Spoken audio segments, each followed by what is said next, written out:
The world has transformed drastically since the climate change conference last year. Are countries able to keep on track with their climate goals? What will our climate future look like?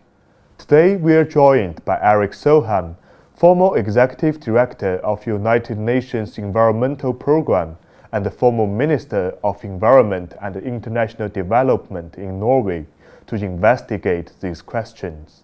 Welcome to Street Talk.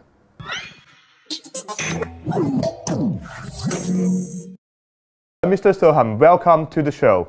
As extreme weather increased globally, United Nations Secretary General Antonio Guterres warned world leaders that now is the moment for collective action or collective suicide. What is your vision to this year's COP27 meetings in Egypt? Do you think countries can work together to come up with meaningful agreements? I think basically the focus is the wrong one, because hardly anything will come out of this diplomacy. There will be no breakthroughs or any major agreements in Sharm el-Sheikh. We should focus on the political economy, decisions made by the top leaders of the world in politics and business. That's what's changing the world. As an example, last year, when President Xi decided that China will stop all overseas coal investments, that was much more important for the global climate struggle than any decision from the climate talks, which was in Glasgow last year. That's much more important than any diplomatic deal, because that's changing the realities on the ground. It's turning around business. And business all over the world tend now to be ahead of politics rather than behind politics. Look, when President Trump in the United States didn't want to do anything on climate, well, all the major companies said, the Microsoft, the Google, the Amazons of the United States, said, we want to move. We cannot wait with climate action. So please don't put too much attention to global talks. Focus on what President Xi, President Biden, Prime Minister Modi, the European Commission, what they do, and focus on what the big captains of industry, what they do. What do you think is the most difficult part in international coordination? Because diplomacy tends to be a kind of ping pong, where a victory for one is a loss for the other. If there's a small gain for one nation, it's a loss for the other nation. And that ping pong, no one can win. But the political economy, seeing climate and environment action as an opportunity, then everyone can win.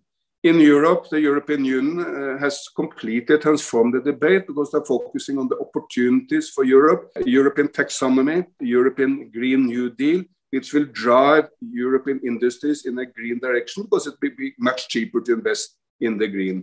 And this is, of course, exactly the perspective of the two major developing nations in the world, both China and India. Both see climate action as an opportunity for new jobs, new industries, better life for the people, better health for the people. And you don't need a global deal to act in the interest of your own people.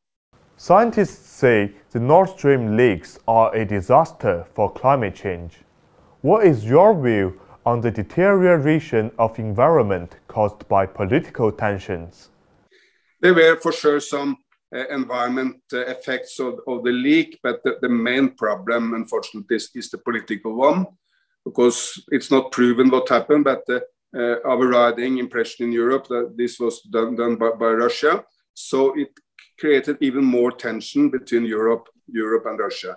And when there's wars and tension, it tends to make everything else much more difficult. That's why it's so important to immediately, urgently find a way to stop the war in Ukraine, because it makes global cooperation much more difficult. We need to find all the areas which unites us in this world, not what divides us, because all major issues, whether it's climate or environment, economic development, health issues after COVID, or peace, always let's focus on what brings us together. What should countries do with the current situation? One very important aspect is to try to understand each other. As you indicated earlier in the interview, there are far too much negative on China in Western media. But also, of course, in China, it's very good if people try to understand the United States of America or the West. I mean, yes, the US have made some bad decision going to war in Iraq or in Vietnam. They have had a far too aggressive foreign policy.